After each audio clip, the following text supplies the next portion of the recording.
Well, hey there, happy day 1105 of What's She Up To Now. Sharon Horne-Ellstrom here, documenting my journey as I transition from the brick and mortar world to the online world of business. In 2017, as part of my divorce, I ended up having to divest myself of all of my businesses with my ex-husband and decided that I was too old to go back to corporate America, too old to want to work for someone else, but I didn't really have an overwhelming drive or desire to go in any of the businesses or industries I had previously worked on. I'd always been curious about the internet and the online world, and so I thought, okay, here's my opportunity, here's my chance to jump in and see what this digital world, this internet thing is all about. And so over the last couple of years, I have created and done all kinds of things online, and my original intent was to duplicate my offline success in the online world. And I think maybe, especially with COVID-19 and everything, my actual overall purpose and intent in the online world is now different than it was when I first came online. But I'm still doing many of the same things that I found work for me and that I feel good about. For example, I do every day an idiom. I share it for my Supersize Your Business group. I work with a lot of small businesses and entrepreneurs. And one of the things I started doing as I was moving was talking about an idiom a day. You know, a lot of people talk about, and they have a word of the day or a word of the week or a word of the month. Some people like me even have a word or a focused area for the year. And I just started doing that a couple of years ago. I always had continuous improvement plans and things I was working on for my business and for my life, but I never consciously picked one thing that I really wanted to focus on and nail for the year until about, I guess it'd be 3-4 years ago now, probably 2018. Yeah, it was 2018. I did a 365-day personal challenge and shared it with other people to do one thing every day that scared me and stretched my comfort zone. And then the next year I did one thing every day that made me happy because I wanted more happiness in my life. Last year was perfect. Did one fun thing every day, and since I was hanging out with my 4-year-old granddaughter a lot of the COVID-19 pandemic, it was a perfect selection for 2020. Now in 2021, I found a couple more books. Actually cheated and started doing a series of books to do this, and I had do one thing every day, or do one creative thing every day, or do one thing every day that centers you. And I decided, instead of creating my own 365-day challenge, which is probably what I'll do next year, I would do one thing every day that centers me or centers you. And it's turned out to be fun and challenging. We're on day 37 today, and we got to, a process map, so I love those. And there's all kinds of things in it, but they're all things that give me a little stretch, that make me think about questions. They ask questions a lot, or have a quote or a saying, and then they ask you a question about that, or challenge you to think about and do something with respect to that every day. And for me, 2021, this is the perfect thing. It's the perfect time for me to be focusing on getting to know myself better, right? Understanding what makes me tick, and bringing a bunch of people along with me so they can learn what makes them tick as well. Because the better we understand ourselves, the better we understand how we work, how we think, how we feel about things based on our experiences, the easier and the better we are at changing that, improving that, or interacting with other human beings. And I don't know about you, but it feels like in this day and age, all of us need more practice interacting positively with other human beings. So today, you can't judge a book by its cover is why I thought of that, and then the 365-day Centering You challenge.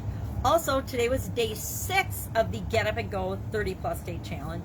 It's only a 28-day month. We started February 1st, but I'll go into March. We'll go a couple days into March with the challenge and decide then what we want to do next. I am kind of thinking, and I didn't plan it out ahead of time, but I'm feeling like called to do this challenge every other month this year. I think I'm going to do it every other month this year. And I was talking to a friend and mentor yesterday about why do I do this? Why do I do the Get Up and Go challenge? And am I doing it to build business, or am I doing it just to give back and add value?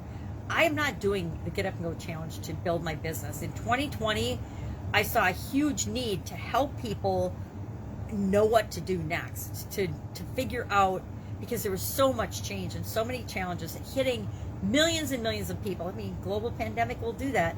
At the same time, it was my way of not only keeping myself moving forward, but helping to bring other people to move forward in their life in the areas they need to, because it's different for each and every one of us in a positive way. And to me, it's about just giving value and giving back and teaching some of the tools and things that I've used throughout my very long life at this point to grow and become a better human being, a better person, because I think that's what we're all here for, is to experience this life as only we uniquely can and to become the best version of ourselves. And that happens through personal growth, personal development, continuous learning, reading, growing, and just practicing being a human being, getting out and interacting or getting online and interacting now with COVID, and just doing the best we can in every situation. And not beating ourselves up when we do something human or stupid and fail in that, because we all do. You know, it's like we have false beliefs or beliefs that we find out are absolutely not true. We've believed something for maybe 60 years, and then we find out, oh my God, that's a big fat lie. It's not true. It's certainly not true for me. I'll give you an example, and this might irritate some people, but it's a very real example. All of a sudden, in the United States, this thing called white privilege has been brought up in a huge way. And systemic racism has been brought up in a huge way. Every single one of us, every human being, in some way, shape, or form, prejudiced based on our past experiences, based on our current experiences, based on our beliefs, our feelings, our thoughts, everything that we've experienced in our life, and everything anyone else has told us or we've heard or read or seen causes us to have likes and dislikes and opinions about everything, because that's part of being a human being. But just because we are different, because we're all different, newsflash, every human being on the planet is different than every other human being.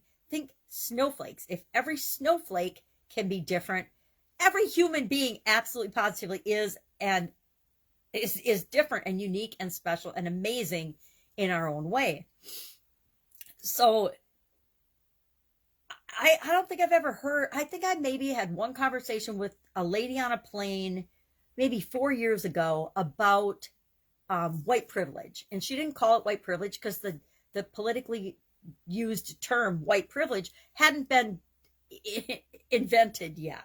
And so we were having a conversation about it, and she had really different experiences than I did. And I found it fascinating and very interesting. And a lot of the points that she made were absolutely valid, right? They were true. And from her perspective, they were facts. From my perspective, they were maybe opinions. But anyway, you look at it, I learned a lot from that conversation. But the conversations that we're having now aren't educational and learning and being more open-minded and flowing and understanding other people's perspective. They're all about shutting people down and calling them names and dividing and making us not like one another. And I think that is absolutely, totally, and completely unacceptable. Not only is it that, it's heartbreaking. It's ridiculous. It's outrageous behavior by anyone.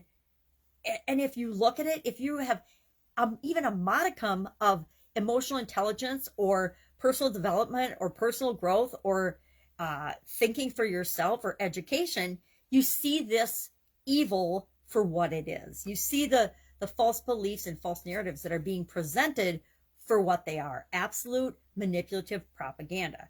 So when I hear systemic racism, when I hear white privilege, all my brain tells me is it's just systemic evil. And I'm not going to have any part of it. And just because someone says, oh, you have white privilege because you have white skin, could there be a more racist comment on the planet? I don't think so. You know, racism is about not judging people based on the color of their skin. But if you're telling someone that because you're white, you automatically have white privilege, which is complete and utter bullshit, by the way, because there are many more very socially and economically disadvantaged white people than there are black people, even in America. So it got me to thinking about all this and why I want to be more centered and more growing and more positive and making sure that I'm putting positive messages out into the world, not hopping onto some of these negative narratives or getting sucked into these negative narratives that are being used not for the good of human beings. You know, the whole Black Lives Matters movement is a 100% political movement. It isn't about making Black lives better. It's about politically dividing people, and it's not okay. So enough of my rampage on the goings on around us, because they don't really matter, right? The things that are going on outside of us, they have a little bit of an impact, but for the most part, it's always up to us, 100% our responsibility to decide how we're going to respond to those things. So I'm going to respond by not participating and not adding any credence or value to these false narratives, these fake things. Or guess what? They might not be, they're true to a lot of people, but they're made up. Just like so many things, so many rules, so many beliefs, so many things, they're just made up. And we get to decide what we are or are not going to buy into. I'm never going to buy into the BS that American people are at each other's throats and fighting and hate each other, because we don't. We love our neighbors. We love one another. We love this country. And that's what we're going to make sure happens and goes forward, no matter what's going on in the little political arena. Really, it's a small number of people that are trying to manipulate and cause a lot of problems for a big number of people. It's like gangs and bullies, right?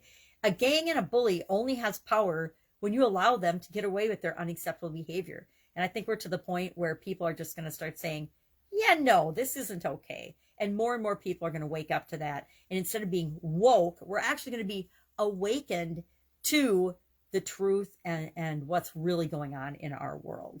And it's uncomfortable, and it's horrifying in many instances to see that true evil, especially when you come to the world from a perspective of you think everybody's good, you think everybody wants to make the world a better place, and then you are faced with absolute blatant examples of people that are just out for themselves. They're out for greed.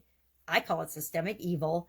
And they're not out to make the world a better place for everyone. They're only out to make the world a better place for themselves and maybe a few of their elite friends. And that's not okay. It's not okay. The world is for all of us humans, not just for a few that think they're better than anybody else. Okay, I'm off on a rant. I'm definitely off on a rant. Probably because I'm keeping my mind off my new grandbaby, who will arrive any minute now. My daughter's in the hospital and she's been induced. So we'll see. I expect good news and a new baby granddaughter anytime now.